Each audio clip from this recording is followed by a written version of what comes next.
World's smartest Zionists try not to be in their feelings. Challenge impossible. World's smartest Zionists try not to get in their feelings and go strictly by vibes when talking about a geopolitical conflict concerning international law. Challenge impossible. Because Israel is going to lose no matter what, because all Hamas has to do is survive. Israel's not getting rid of Hamas. They're getting rid of kids. They're getting rid of innocent civilians. Pay attention to my rhetoric or I'll shit and fard my pants. He keeps stitching me, but he won't debate me. Like you're either important enough to debate or unimportant enough to not stitch. Right, which one is it? Jeff Mee does not want to respond to me. He's so easily wrong every time. Genuinely not trying to argue, but from my research, I need to support Israel, not Palestine. Why should I support Palestine? It's sort of like saying, in my research, I support the Austrian painter. Like, I'm sorry, what research are you doing? Where is this research? Is the research in the room with us now? Is it possible to not like either? Is it possible to not like either? Yes, if you are an enlightened, unintelligent centrist, you can both sides of genocide, sure. Nobody's stopping you from doing that. There's plenty of people that are doing that. I don't like either side. Okay, well, it's sort of like saying you didn't like the Jews in concentration camps, and you didn't like the other group, which I can't say. They're both bad. They're both bad. The kids starving in the concentration camp, 25 miles long by 5 miles wide, are also the bad guys. And the Israeli occupiers are bad too, but let's face it, you know, those 2.3 million starving kids, they're bad too. In times like these, it would be wise to get educated. What are the relevant facts? What are the relevant institutions that have researched, studied, investigated, deliberated on these events? And if you took the time to actually take a look at what the relevant institutions are saying, nobody's both sidesing this. No relevant institution is both sidesing this. Every relevant institution condemns Israel, and they have passed resolutions in which the entire world unanimously agrees that Israel must vacate the occupied territories, and they've said that ever since 1967. So when I repeat this,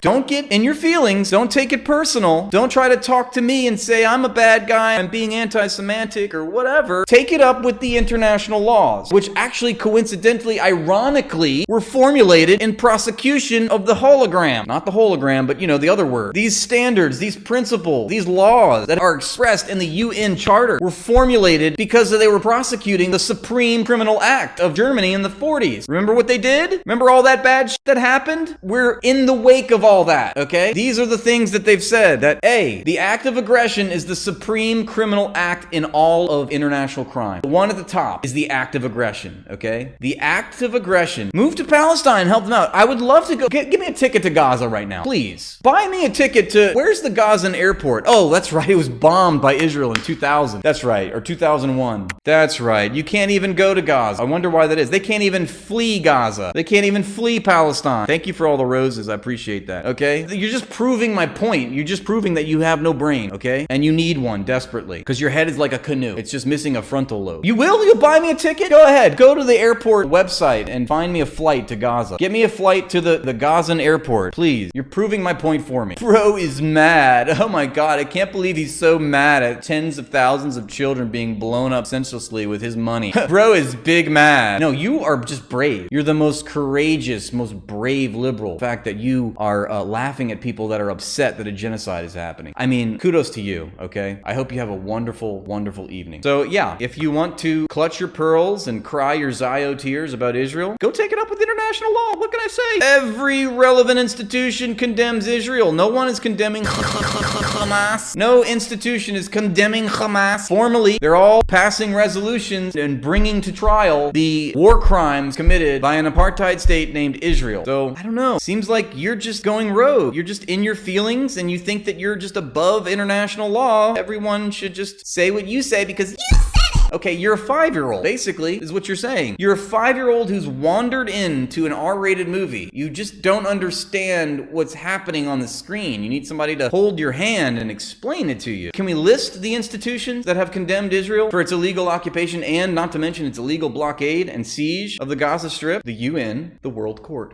aka the International Court of Justice. Also, another arm of the UN, the International Criminal Court. These are the supreme institutions that deal with international law. Okay, let's keep going. International Committee for the Red Cross, which administers the Geneva Conventions of 1949. Hundreds of human rights reports. Hundreds of human rights organizations which have conducted studies for decades now as to what is happening in the Gaza Strip and the West Bank. Humanitarian organizations have all condemned Israel. I'll give you a few. Amnesty International, Israel's own human rights organization, B'Tselem, Human Rights Watch, international legal experts, okay? A whole host of international legal experts, including Israelis like Yoram Dinstein, has condemned Israel for its illegal occupation. The entire world is resoundingly against Israel right now. This is another thing that you gotta understand. You gotta stop both sidesing this thing, okay? Do not say, but Hamas. You're missing the point. Don't say, but October 7th. You're missing the point. Let's not forget, going into international law, resistance movements are expressly embraced. Armed resistance against illegal occupying forces are expressly embraced and endorsed, and that violence can be symbolic and it can be notional, meaning that the people that are facing this illegal occupation, who are being starved and bombed and slaughtered, living without clean water or access to food, who are facing famine, they can violently resist by all means necessary, in any capacity that they can muster. They are not condemned for their living conditions. They are not condemned because they are the victims of an illegal occupation which has been rightfully condemned by the world community. So that is another international law thing that you need to understand. Reprisals born against an occupying force are the fault of the occupier. It's not the fault of Hamas. The rockets will cease. Hamas will stop firing rockets into Israel once Israel vacates the occupied territories. Israel cannot claim a right to self-defense if it traces that right back to an illegal wrong. Why is Hamas firing rockets? Why are the Palestinians engaging in armed resistance? That's because if you look into the history, every peaceful means to assert political agency over their land, resources, and labor has been denied systematically, destroyed systematically, crushed, assassinated by the one psychopathic genocidal state in the Middle East, Israel. Wow. What a lie. This is the world's smartest Zionist right there. What a lie. Nuh-uh. No argument. I literally just quoted international law for you, all right? Go to the ICRC, just type in icrc.com, or if it's icrc.org. Look at the laws expressed in the belligerent occupying PDF. There's a PDF you can look at. And if you want to come on stream, I pull it up. I even have YouTube videos where I go over this, okay? It's not a mystery. The people that deal with this know exactly what's going on. Just because you're in your feelings and you say, oh no, nuh-uh, what a lie. Okay, I guess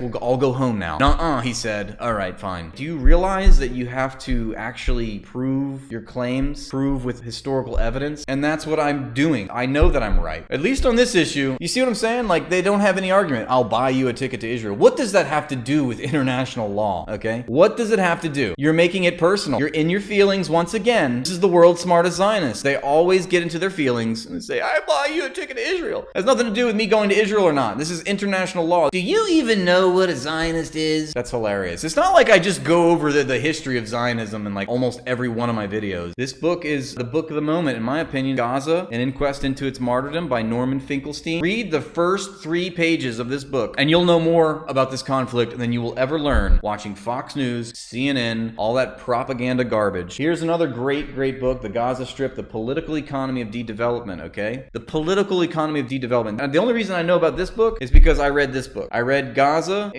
Norman Finkelstein quotes Sarah Roy. Sarah Roy wrote this book. She's a Harvard economist. She's been studying the Gaza Strip for decades. And she literally talks about how she had to invent a new word. She's an economist. She had to invent a new word to describe uniquely what is happening in the Gaza Strip. And she had to call it de-development. Look, this guy, that's hilarious. I love that you came here to cry. Read the book where you are a Fed, because that's the reality. Really? Well, here, read your book where you're a Fed, and that's the reality. The 100 Years War on Palestine. Another amazing book by Rashid Khalidi. This has to do with the history of the conflict. Literally over 100 years this has been happening. If he goes there, he's dead immediately. You know, you're right. If I went to Gaza, you're right, I would be bombed by the IDF, for sure. There's one entity that is doing massive killings in the Gaza Strip, and that would be Israel. And you're absolutely right. If I went to Gaza, I would probably get killed because Israel is committing a genocide and killing reporters and journalists who are trying to share the story. So yeah, of course I'd be killed by Israel. Also, this is an important point that I learned recently, that it is a war crime to even tell people to flee, okay, out of fear of violence. You cannot transfer parts of the civilian population in occupied territories under threat of violence, under duress. That's also a war crime. So even just telling them to move because we're gonna bomb is a war crime in and of itself. Yeah, Israel's a nicer place to live. I wonder why that is. User 33456789110. Motherfucker said, Israel's just a nicer place to live than Gaza. Yeah, it's so much better to be in the country that's doing the bombing than the territory that's being bombed. I wonder why that is. The world's bravest Zionists. So they shouldn't tell people to leave? They shouldn't tell people to leave. No, they shouldn't bomb those people, you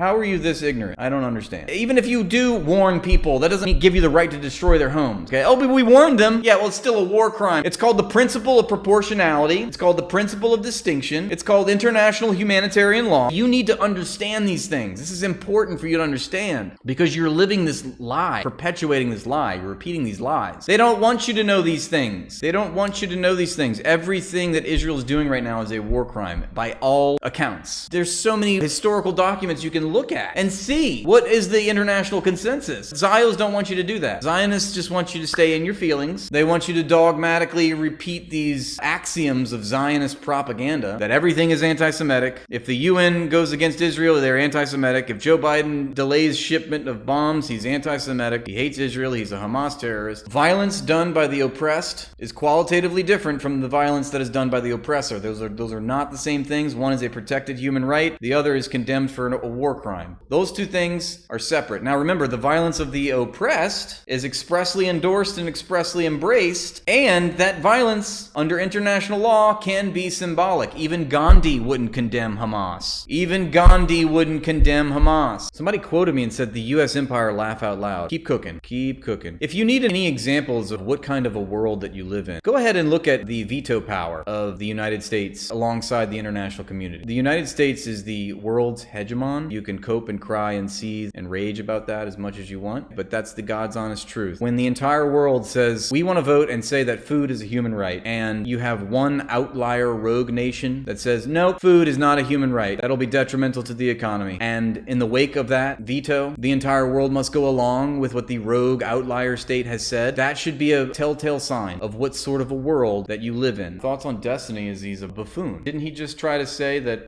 Israel was right to blockade the access of cookies because they have sugar in them and sugar was used in Qassam rockets? They're using those cookies to fuel terror. I don't know what's going on in his personal life. It's not good though, okay? He's down bad and he's massively coping. His handlers must be paying him handsomely. That's all I can say. That's right, the terror cookies. You gotta be...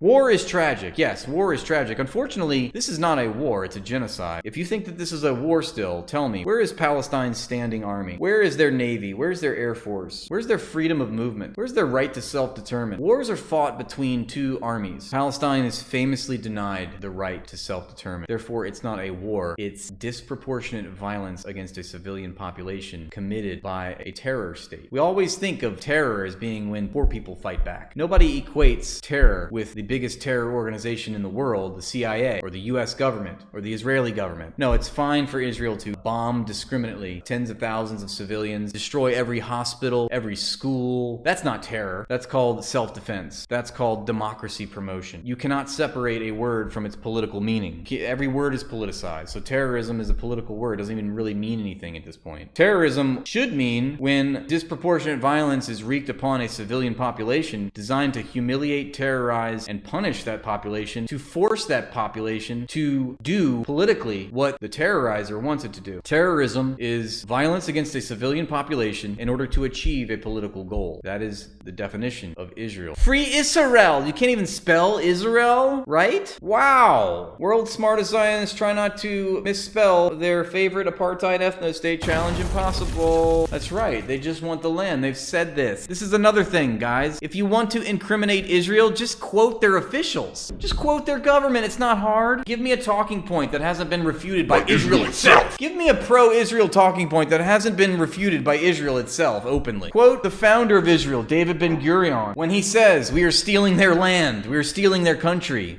and basically says we have no right to do so and they are right to resist. That's the founder of Israel, guys! The first prime minister of Israel in 1948, David Ben-Gurion, admits publicly that Israel is a settler colony with no right to that land and they have to use brute force to take it from the people which they're stealing their country from. Who would have knew? If only you would look into the historical record to see that this is true. If only. My God, that would be crazy. That'd be crazy if you just decided to educate yourself. That's right, Israel's seeking Lebensraum. Nixon ordered Cambodian genocide. Clinton sent cruise missiles to Sudan, people died. Obama gave the orders to do drone strikes.